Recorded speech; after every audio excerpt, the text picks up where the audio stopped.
Assalamualaikum warahmatullahi wabarakatuh. Waalaikumsalam warahmatullahi wabarakatuh. Apa kabar? Baik. Sehat? Lapar? Sangat? Masih jam 12 kan?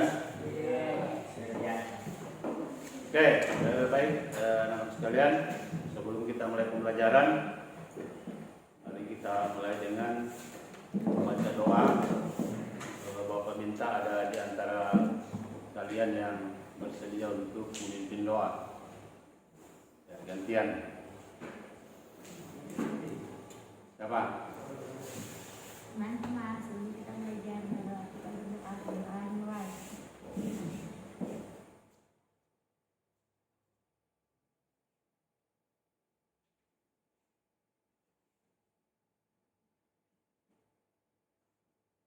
Selesai. Terima kasih.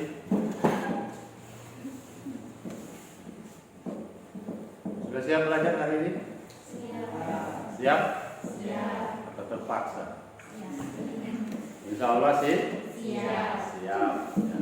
Jadi siapnya itu seperti yang dia Bapak sampaikan, ya, siapnya siap lahir batin.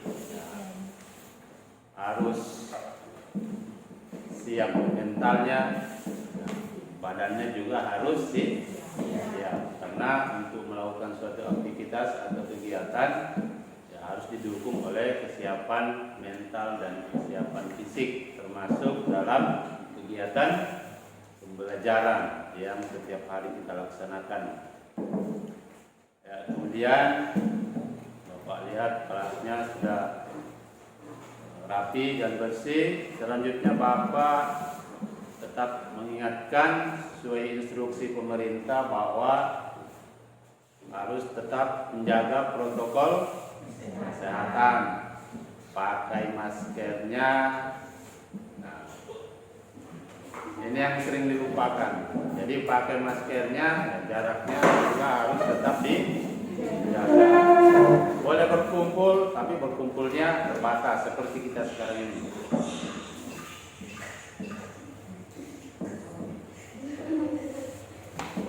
Baik, nah, jadi selanjutnya Bapak ingin menanyakan kepada anak sekalian tentang materi kita yang lalu. Ada yang masih ingat?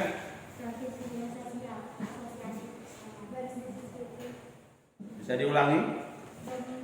Proses hubungan sosial, ada asosiatif dan disosiatif. Proses hubungan asosiatif dan disosiatif. Oke, kalau yang asosiatif diantaranya apa? Contoh, yang proses hubungan sosial asosiatif.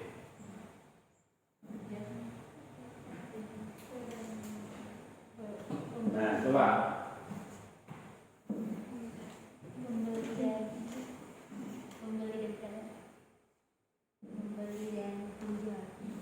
Penjual dan pembeli. Itu namanya apa? Asosiatif. Ya, asosiatif terbagi. Di antaranya tadi itu contohnya. Itu namanya dalam sosiologi disebut dengan istilah bargaining atau tawar menawar. Ingat. Nah, karena istilah-istilah itu penting untuk kita. Itu apa? Semua istilah-istilah dalam sosiologi itu adalah istilah-istilah yang sering kita jumpai dalam kehidupan sehari-hari. Oke, kemudian untuk hubungan sosial yang bersifat disosiatif, di antaranya persaingan. Apa itu persaingan? Contohnya, contoh persaingan kan ada 3 ya kemarin. Yang pertama ada persaingan, yang kedua pertentangan, yang ketiga kontravensi. Nah, contoh persaingan, siapa bisa bantu?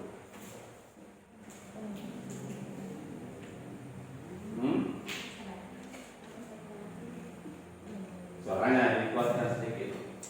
Contohnya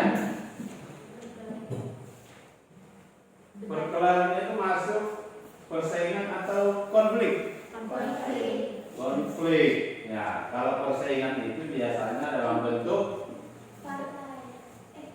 Debat. Perdebatan. lupa. Pemilihan. Contohnya persaingan.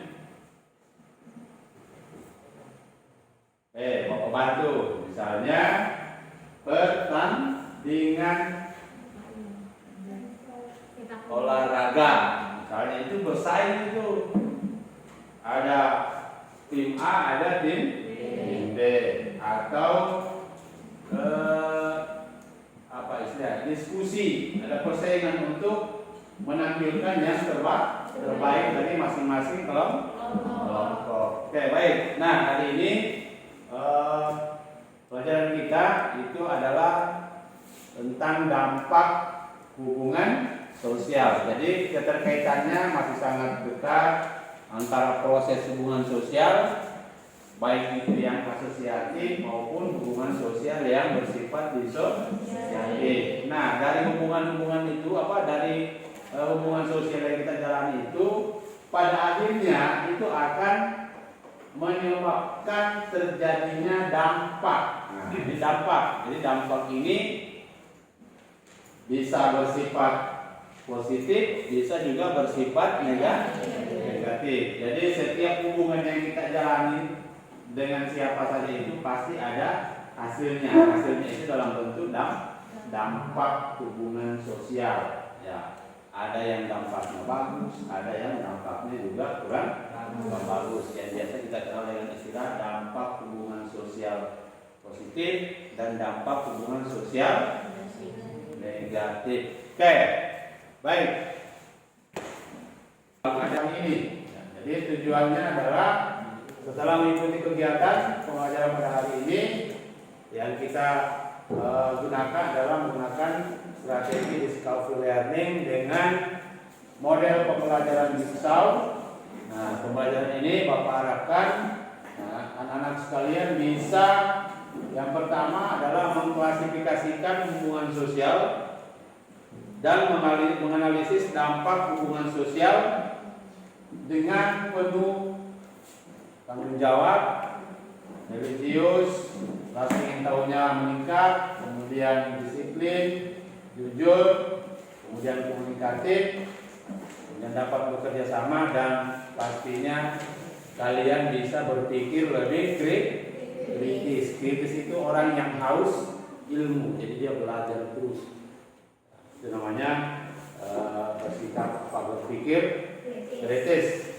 Nah, selanjutnya kalau yang pertemuan-pertemuan sebelumnya itu ada permainan, hari ini ada lagi. Insya Allah dari pertemuan pertama, kedua, dan ketiga ini hari ini akan lebih seru. Ya. Oke, kita semangat belajar di jam-jam terakhir seperti ini. Jadi Bapak kasih contoh. Jadi contoh permainannya begini. Pakai tangan. Hitungannya itu dilihat, perhatikan dulu. Jadi hitungannya itu adalah hitungan 1 sampai 6. Tangan kiri Bapak, perhatikan, itu tugasnya adalah hitungan 1 sampai 6. 1, 2, 3, 4, 5, 6. Jadi 1 di atas, terakhir ditutup dengan 6 posisi tangan di bawah. Itu tangan kiri. Tangan kanan tugasnya hampir sama, cuma gerakannya ada perbedaan sedikit. 1, 2, 3, 4, 5, 6. Paham? Oke, sekarang berdiri dulu.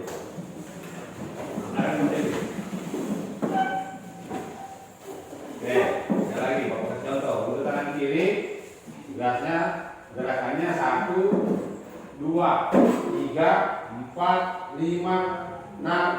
Sampai situ. Tangan kanan 1, 2, 3, 4, 5, 6. Jadi pada akhirnya dia ditutup dalam posisi yang sama di bawah 6, bukan 6. Yang membedakan adalah hitungan duanya. Oke. Bisa dimulai? Oke. Jadi Bapak yang menghitung, kalian yang mempraktekkan. Hitungan 1 tangan mana? Ya, siap? Oke. Siap? 1. Ulang. 1, 2, 3, 4, 5, 6. Susah? Oke. Perhatikan, silakan ikuti. 1, 2, 3, 4, 5, 6. Oke, sekali lagi. Bapak yang itu. Cepat. 1. Ulang. Nah, 1, 2, 3, 4, 5, 6. Oke, terima kasih. Ada yang tidak bergerak tangan ini dari mana posisinya? Ya. Oke, inilah gerakan-gerakan. Ya. Ternyata di bagian tubuh kita itu ada yang kadang-kadang gerakan yang sulit untuk diseragamkan. Pada saat anggota tubuh ini diberikan instruksi yang berbeda. Kalau dia sama, gampang. 1, 2, 3. Nah, jadi persoalan ketika diberikan instruksi yang berbeda. Oke, terima kasih. Nah, untuk hari ini yang terkait dengan materi yang Bapak sampaikan tadi, bahwa materi kita hari ini adalah tentang dampak hubungan sosial. Oke. Di sini silakan diperhatikan, amati gambarnya. Setelah kalian mengamati gambarnya, Bapak minta ada yang memberikan tanggapan terhadap gambar itu.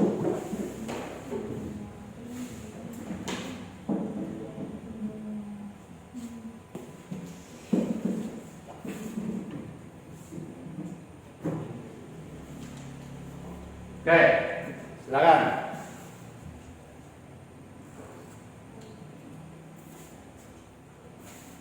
Ada 2 gambar di depan ini. Kira-kira gambar itu menceritakan tentang apa?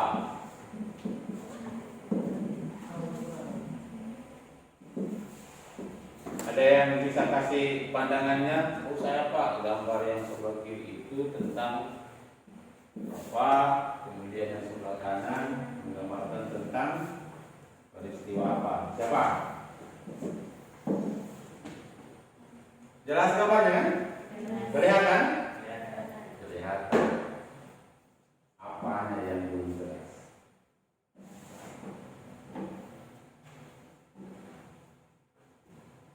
Ada yang bisa membantu menyampaikan pendapatnya? Ada? Silakan, boleh berdiri. Suaranya juga dinyaringkan.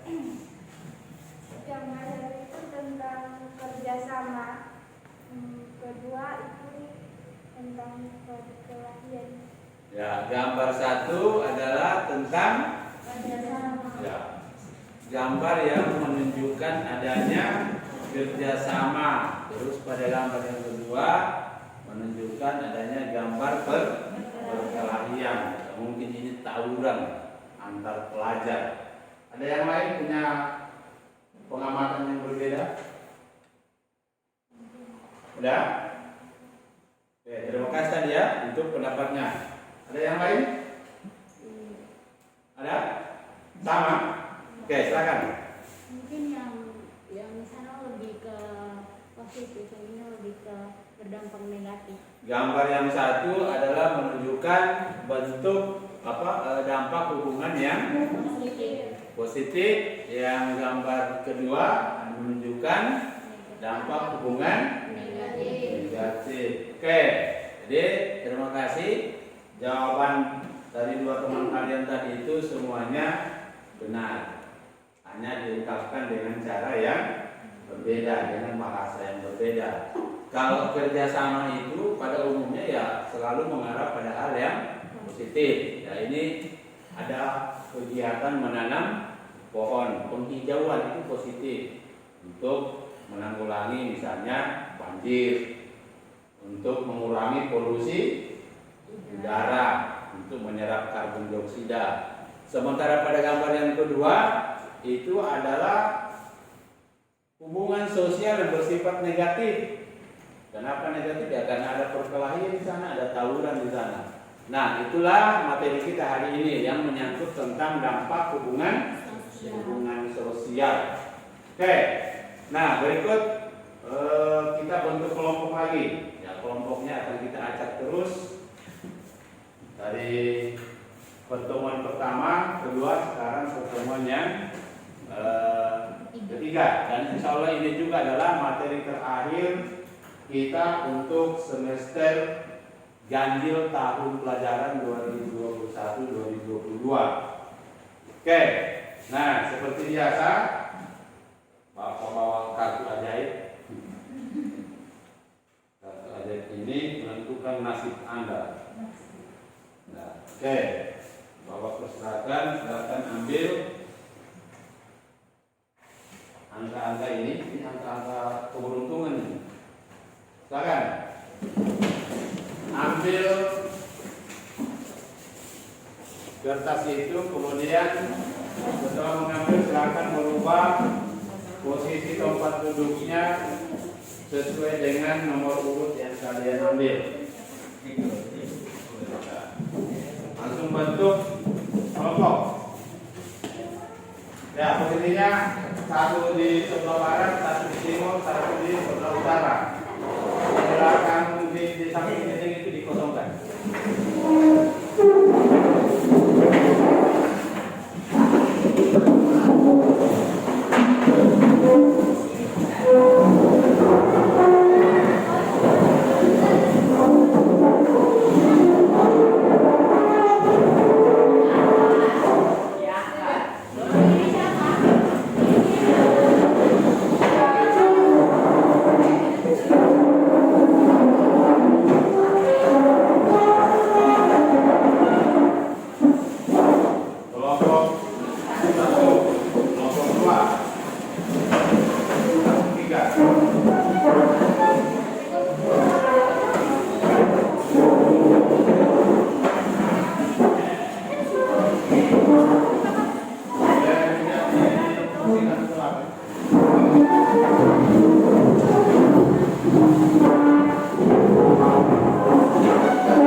Oke, jadi masing-masing kelompok itu sudah Bapak berikan tugas untuk mengembangkan bahan diskusinya. Untuk kelompok 1 Bapak sampaikan kemarin, yaitu tentang dampak hubungan sosial. Yang pertama, tugas kelompok 1 adalah terbentuknya keteraturan sosial, kemudian terjadinya difusi. Kemudian untuk kelompok 2 munculnya penemuan baru, kemudian akulturasi dan asimilasi, dan kelompok 3 adalah timbulnya solidaritas sosial berlebihan dan timbulnya kelompok-kelompok menyimpang. Nah, sekarang silakan masing-masing kelompok mengembangkan bahan ini. Silakan mencari informasinya dari berbagai sumber yang diyakini terpercaya. Oke. Waktunya 10 menit untuk mencari informasi terkait dengan tugas masing-masing kelompok. Silakan.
Oke, cukup.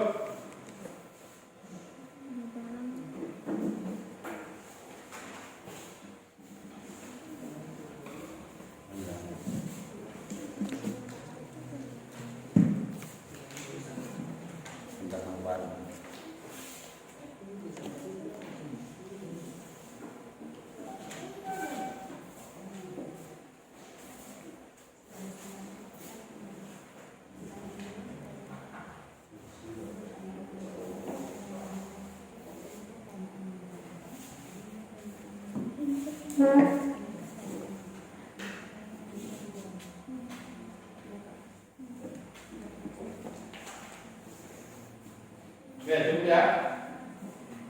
Ya, selanjutnya kita masuk ke diskusi.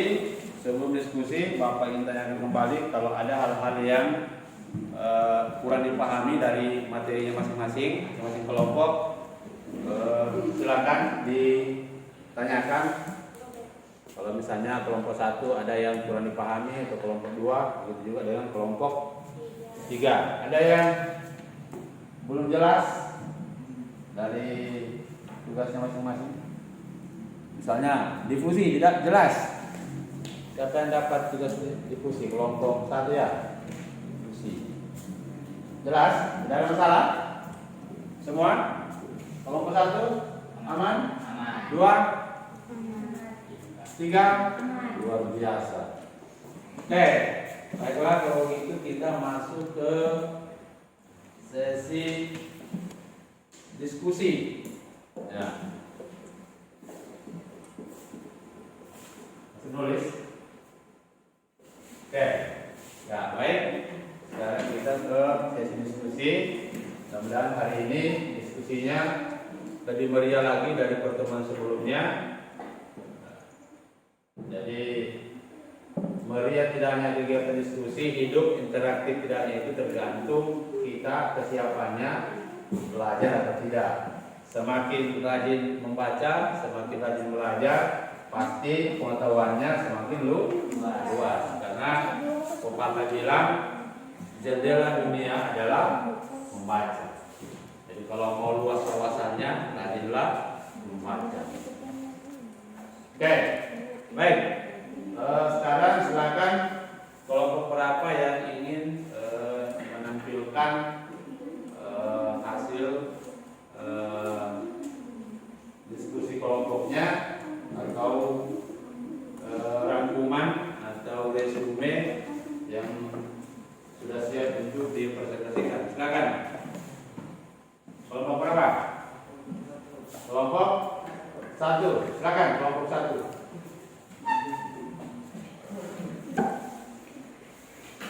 Assalamualaikum warahmatullahi wabarakatuh.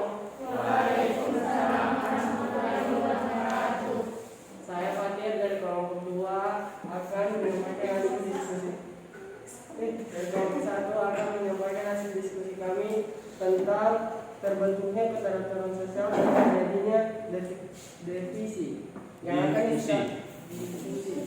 disampaikan oleh Adi. Assalamualaikum warahmatullahi wabarakatuh. Waalaikumsalam warahmatullahi wabarakatuh. Baiklah, saya akan menyampaikan hasil diskusi kami tentang materi 1. Terbentuknya keteraturan sosial. 2. Terjadinya difusi. 1. Keteraturan sosial adalah suatu keadaan di mana hubungan-hubungan sosial antara anggota masyarakat berlangsung selaras, serasi, dan harmonis sesuai dengan nilai-nilai dan norma yang berlaku di masyarakat. Contohnya, 1. Pola hubungan antara penjual dan pembeli di pasar tradisional. 2. Seorang dokter yang rutin melakukan pembersihan alat-alat kesehatan sebelum memulai praktek. 3. Masyarakat dengan melakukan kerja bakti membersihkan selokan di kampungnya. 4. Dan terbentuknya pola dalam keteraturan sosial yang bisa dilihat ketika ingin mendahului pengendara lain lewat jalur kanan. Adapun ketika ingin berkendara dengan pelan-pelan memilih jalur kiri. 2. Terjadinya difusi merupakan proses penyebaran berbagai unsur pembentuk kebudayaan, baik berupa ide, keyakinan, hasil kebudayaan, dan sebagainya, dari suatu golongan ke golongan lain, dari individu ke individu lain, dalam suatu masyarakat atau dari suatu masyarakat ke masyarakat lainnya. Contoh, difusi. 1. Cara berpakaian pejabat kolonial Belanda yang ditiru oleh penguasa pribumi. 2. Orang Kabau yang membuka warung nasi dan orang Jawa membuka warung Tegal. Itulah hasil diskusi kami. Assalamualaikum warahmatullahi wabarakatuh. Waalaikumsalam warahmatullahi wabarakatuh. Baiklah, untuk kelompok 2 dan 3 apakah ada pertanyaan?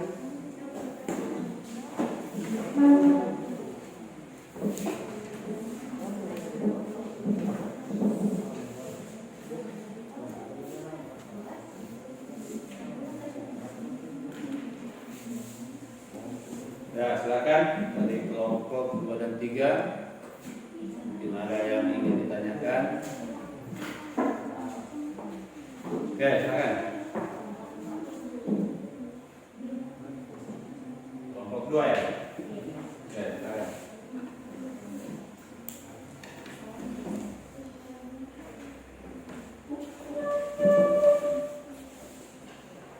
Baiklah, saya akan mengajukan pertanyaan untuk kelompok 1. Sebutkan satu contoh tentang difusi. Sebutkan contoh difusi. Mau langsung ditanggapi, dijawab, atau mengumpulkan pertanyaan?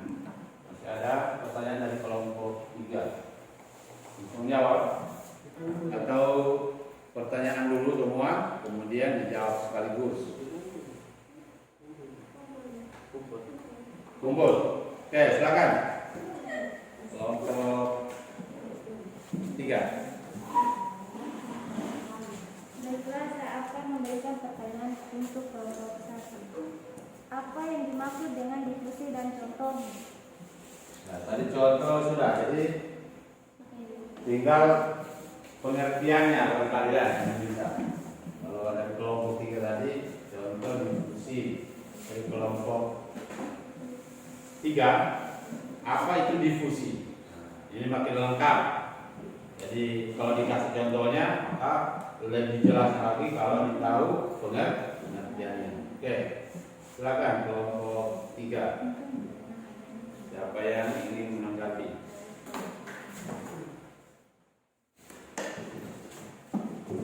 Assalamualaikum warahmatullahi wabarakatuh. Waalaikumsalam warahmatullahi wabarakatuh. Baiklah, saya akan menjawab pertanyaan dari kelompok 2. Contohnya seperti ikan air tawar yang ditempatkan di air laut akan mengalami penyusutan volume tubuh.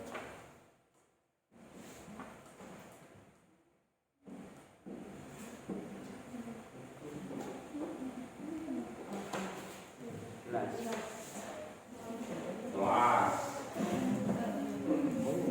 Berikut untuk pertanyaan kelompok 3. Assalamualaikum warahmatullahi wabarakatuh. Waalaikumsalam warahmatullahi wabarakatuh. Baiklah, saya akan menjawab pertanyaan dari kelompok 3, yaitu difusi merupakan peristiwa zat yang ada di dalam pelarut berpindah atau mengalir dari bagian yang memiliki konsentrasi tinggi ke bagian yang memiliki konsentrasi rendah. Proses ini terjadi karena adanya penggerakan partikel suatu zat cair, padat maupun gas. Sekian dari terima kasih. Oke, bagaimana kelompok 2? Ada yang ingin ditanggapi kembali? Cukup? Kelompok 3? Oke, aplaus dulu untuk kelompok 1. Ya, oke. Jadi Bapak lengkapi jawaban dari kelompok 1. Jadi apa itu difusi? Ya. Yang dimaksud di sini adalah persebaran manusia. Jadi manusia ini bergerak dari satu tempat ke tempat lain, itu namanya difusi. Saat manusia berpindah, kelompok A atau si A pindah ke daerah lain, itu dia berpindah bukan hanya badannya yang pindah, tapi dia pindah dengan kebiasaannya. Dia bawa agamanya, dia bawa budayanya, dia bawa tradisinya. Itu yang disebut dengan difusi, persebaran kebudayaan. Jadi melengkapi jawaban dari kelompok 1. Jadi itu disebut dengan difusi. Jadi difusi kebudayaan. Orang sosiologi itu bicara tentang difusi kebudayaan. Berpindah. Jadi manusia berpindah bukan hanya raganya. Begitu sampai di sana kebiasaannya berubah, tidak, tapi dia bawa. Kalau orang Bugis berpindah ke daerah, kalau suku lain itu dia akan bawa budaya Bugisnya. Kalau orang Islam pindah ke daerah lain dia akan bawa agamanya. Itulah yang disebut dengan difusi kebudayaan. Kemudian contohnya ya yang seperti Bapak sampaikan tadi. Apa contoh difusi? Ya, suku Bugis merantau dari Sulawesi Selatan ke Sulawesi Tengah. Maka mereka itu datang bukan hanya bawa raganya saja, tapi dengan kebiasaan-kebiasaan tradisi nenek moyangnya mereka bawa sampai di sini. Maka kemudian tidak heran kalau kita jumpai di wilayah Sulawesi Tengah, khususnya Parigi Motong, juga kita bisa menjumpai kebudayaan dan tradisi suku Bugis. Begitu pun dengan suku Kaili, kalau dia pergi ke Kalimantan atau ke Sulawesi Selatan, dia akan bawa budayanya juga. Nah, oke, jelas ya? Kelompok 2 dan 3. Oke, baik. Sekarang kelompok berapa yang ingin presentasi? Silakan kelompok 2. Assalamualaikum warahmatullahi wabarakatuh. Waalaikumsalam warahmatullahi wabarakatuh. Saya selaku moderator dari kelompok 1 dengan materi dampak hubungan sosial, simbolnya penemuan baru dari akulturasi dan asimilasi. Kami akan mempresentasikan rangkuman hasil diskusi kami yang akan dibacakan teman saya, yaitu Raisa.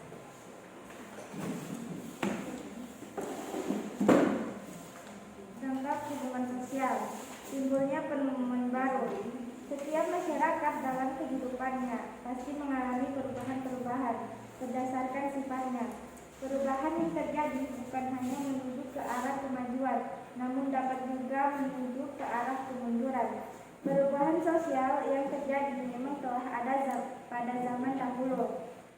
Ada kalanya perubahan-perubahan yang terjadi berlangsung demikian cepatnya sehingga membingungkan manusia yang menghadapinya. Akulturasi dan asimilasi. Akulturasi dan asimilasi memiliki perbedaan yang bisa dilihat dari definisinya. Asimilasi merupakan peluburan buah kebudayaan atau lebih sehingga menghasilkan kebudayaan baru. Sedangkan akulturasi adalah percampuran kebudayaan tanpa menghilangkan kebudayaan aslinya. Baiklah, setelah hasil resume diskusi kami dari kelompok lain, apakah ada pertanyaan? Ya, kelompok 1 dan 3. Jika ada yang ingin ditanyakan, silakan ditanyakan ke kelompok 2.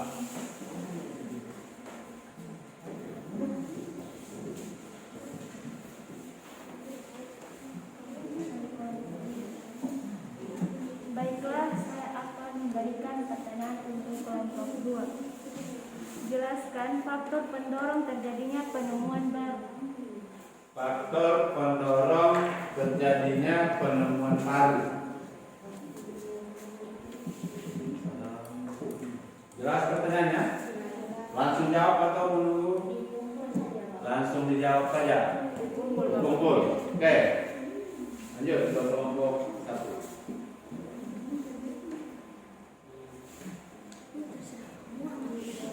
Kita akan memberikan pertanyaan untuk kelompok 2. Berikan masing-masing satu contoh tentang akulturasi dan asimilasi. Contoh akulturasi dan asimilasi. Contohnya yang mereka minta. Cukup? Itu saja kelompok 1. Oke, silakan ditanggapi. Baiklah, terima kasih untuk pertanyaan-pertanyaan dari teman-teman kelompok lain. Suaranya. Kami akan menjawab.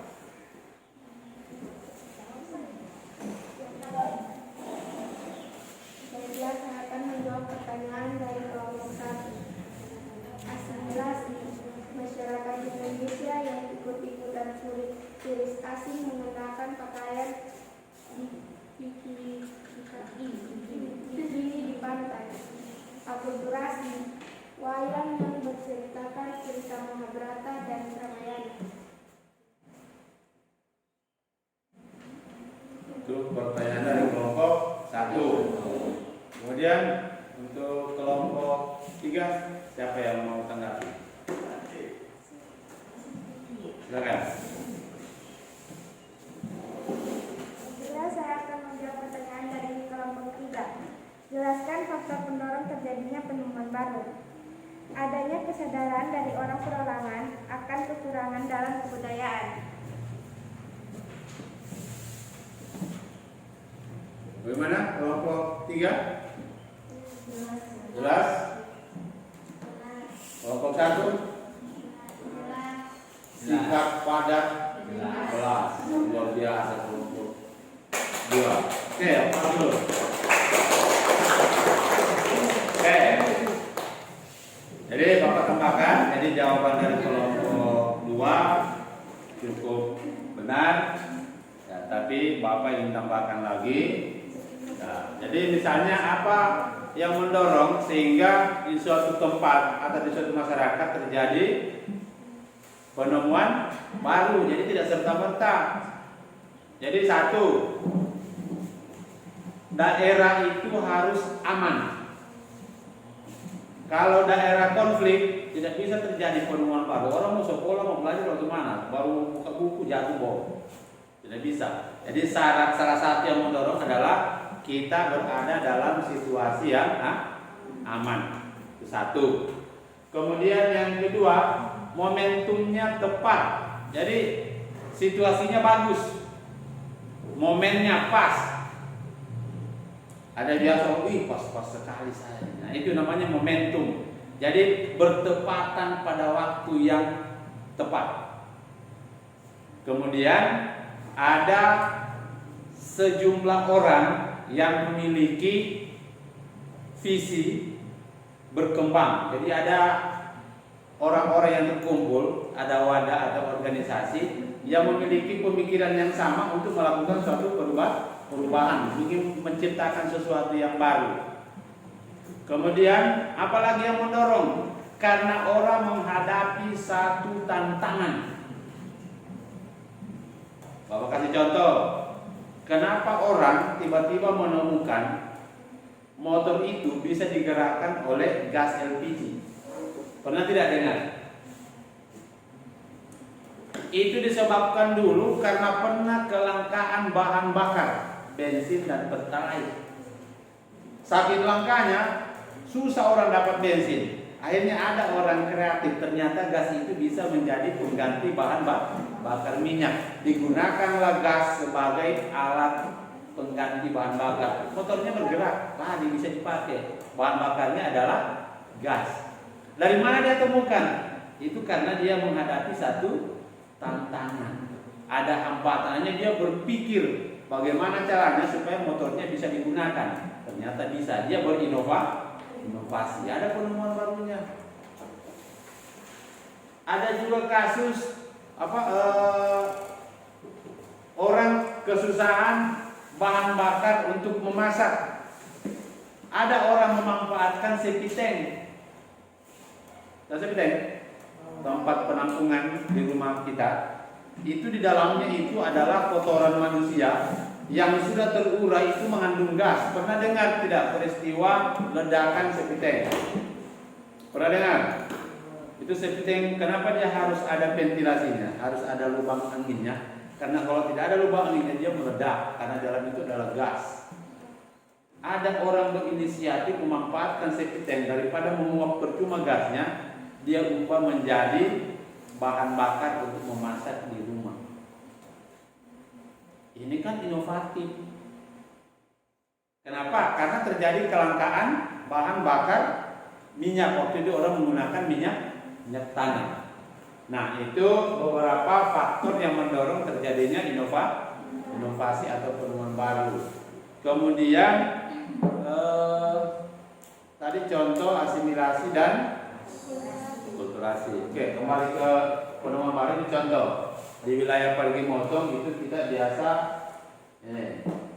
membuat lidi menjadi peralatan rumah tangga berupa piring. Piring ini tahan banting, biar dilempar begini dia tidak pecah.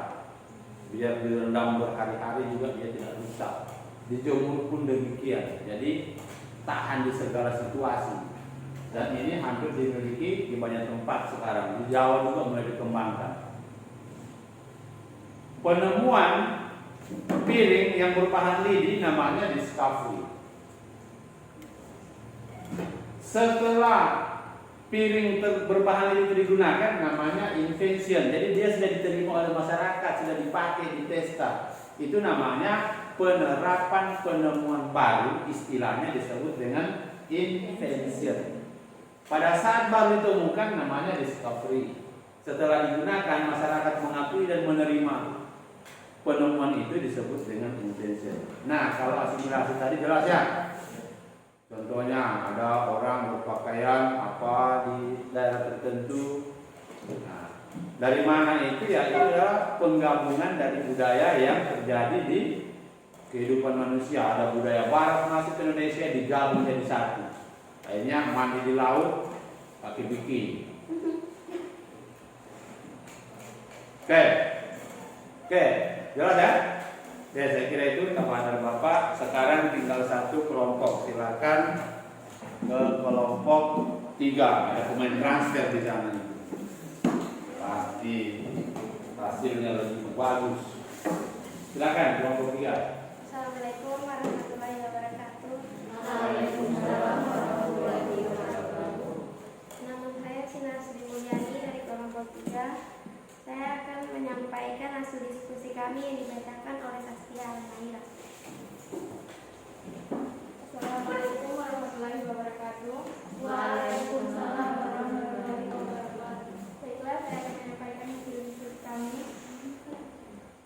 Timbulnya solidaritas sosial berlebihan. Karena pada solidaritas yang berlebihan akan menghilangkan suatu batas etika antara orang satu dengan orang yang lainnya.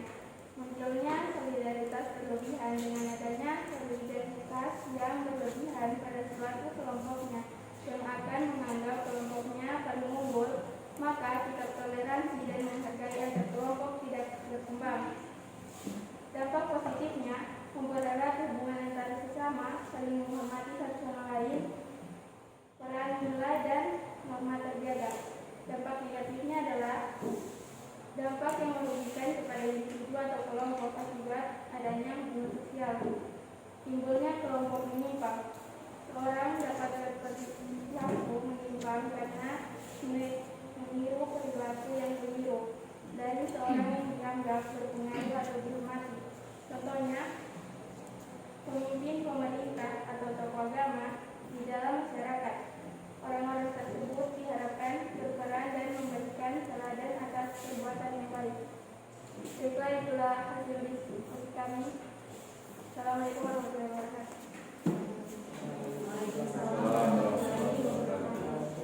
Apakah kelompok lain ada pertanyaan? Ya, silakan kelompok 1 dan 2 untuk mengajukan pertanyaan ke kelompok 3.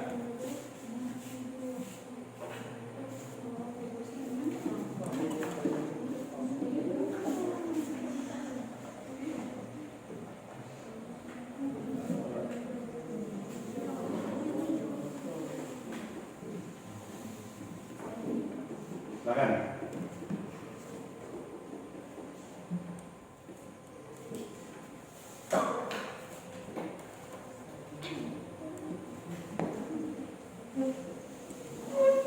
Assalamualaikum warahmatullahi wabarakatuh.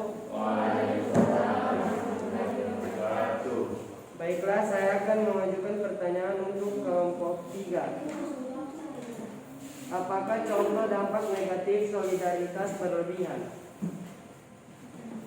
Contoh solidaritas berlebihan.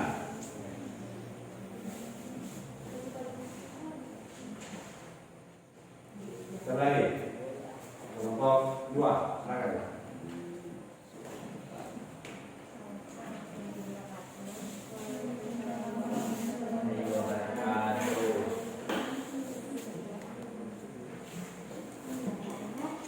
Mengapa solidaritas sosial yang berlebihan dapat berdampak negatif bagi kehidupan masyarakat? Mengapa solidaritas sosial berlebihan dapat berdampak negatif kepada masyarakat? Nah, jadi pertanyaan ini beda tipis. Nah, silakan kelompok 3 menanggapi pertanyaan dari kelompok 1 dan kelompok 2.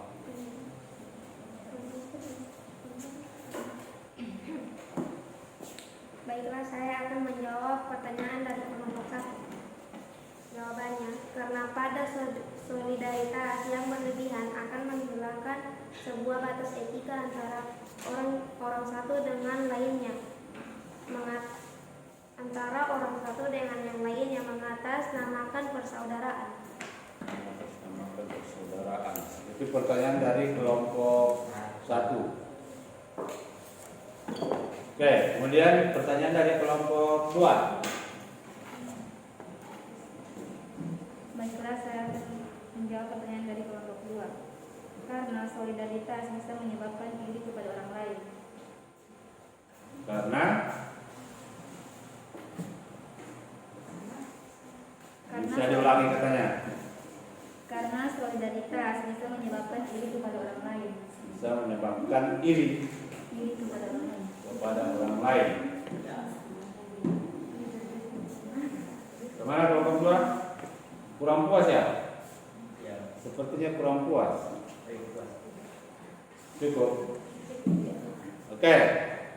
Ya, jadi itulah penampilan dari kelompok 3. Oke, aplaus dulu untuk kelompok 3. Oke. Semangat ya, kayaknya mau senam lagi.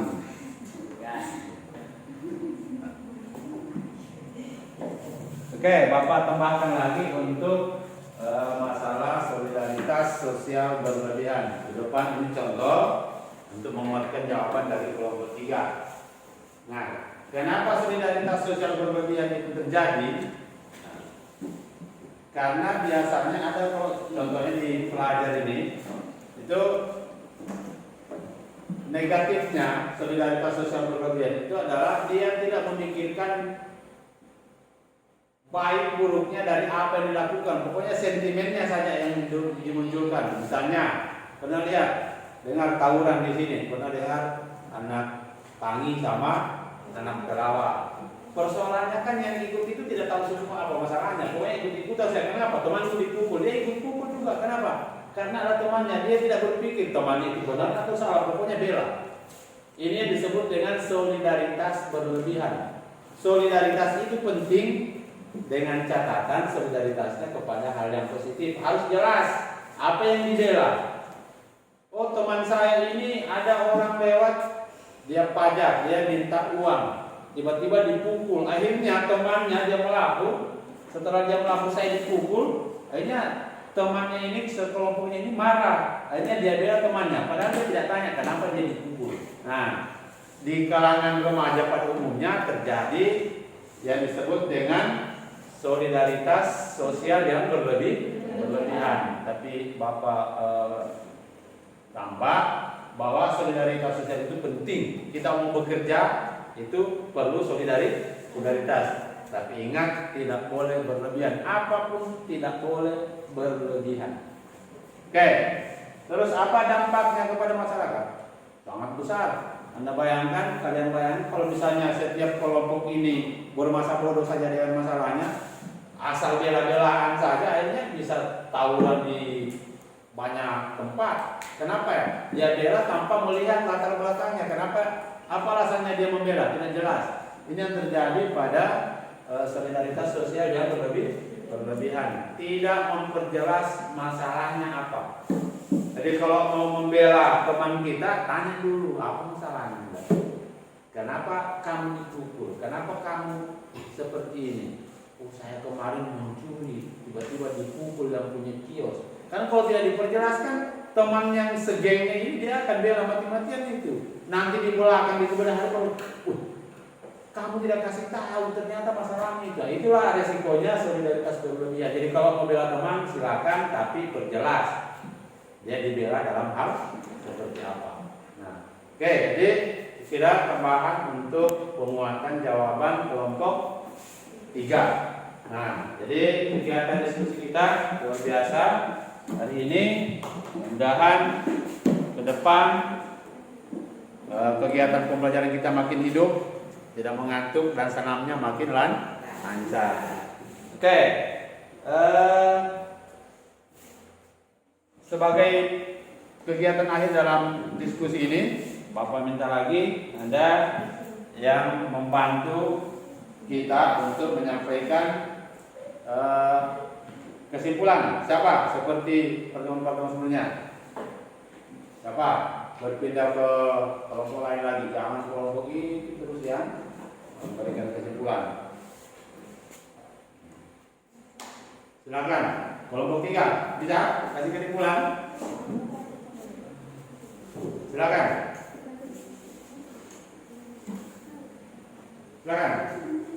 Kelompok 3. Sudah kelompok 1 untuk memberikan kesimpulan dari kegiatan pembelajaran kita pada hari ini. Silakan.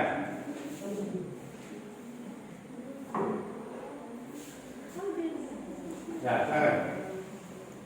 Ya, waktu kita terbatas. Silakan.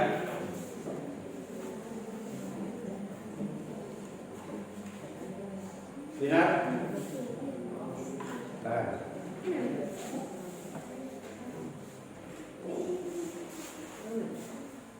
Jadi kesimpulannya, secara garis besar dampak hubungan sosial terdiri atas dua jenis, yaitu dampak positif dan dampak negatif. Dampak positif terdiri atas keteraturan sosial, penemu baru dan peran nilai dan norma sosial sedangkan dampak negatif terdiri dari timbulnya solidaritas berlebihan dan timbulnya kelompok-kelompok menyimpang. Oke, terima kasih untuk Sinar Sri Mulyani. Aplaus untuk lancar dia. Oke.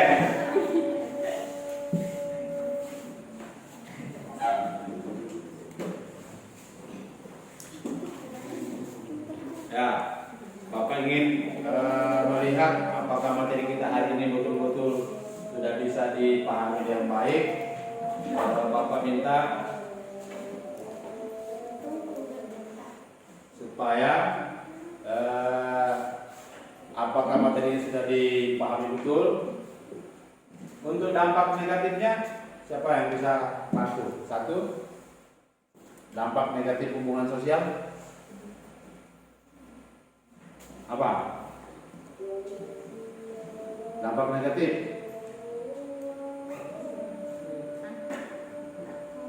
satu, tawuran. Apalagi? Perkelahian. Kalau dampak positifnya, hubungan sosial, dapat bekerja sama, kerja bakti, apalagi? Tolong menolong, apalagi? Habis. Oke, terima kasih. Ya, jadi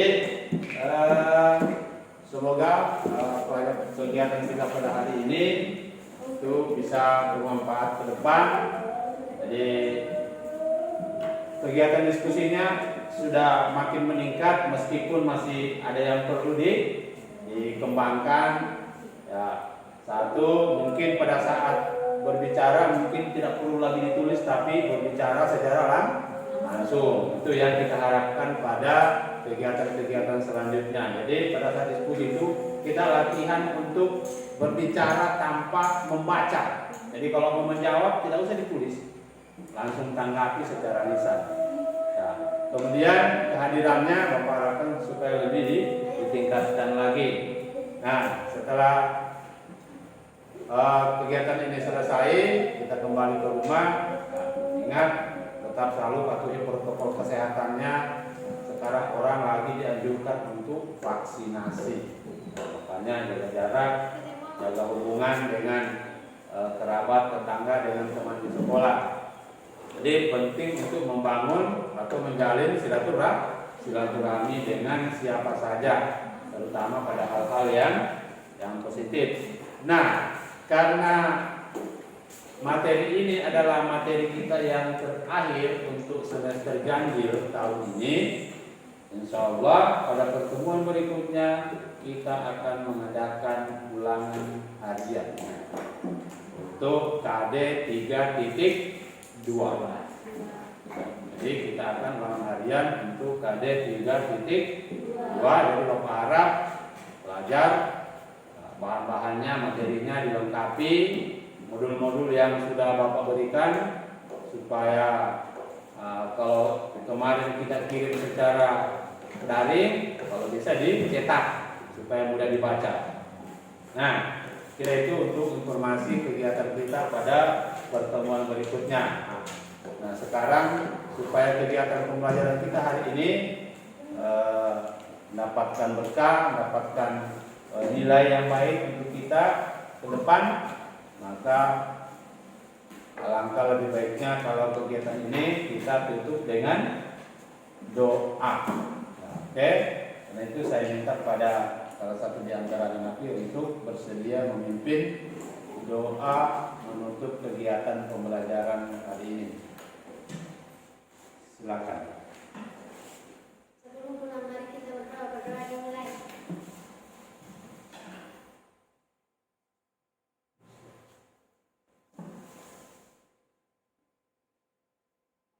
Berdoa selesai. Demikian pertemuan kita pada hari ini. Bapak akhiri dengan ucapan Assalamualaikum warahmatullahi wabarakatuh. Waalaikumsalam.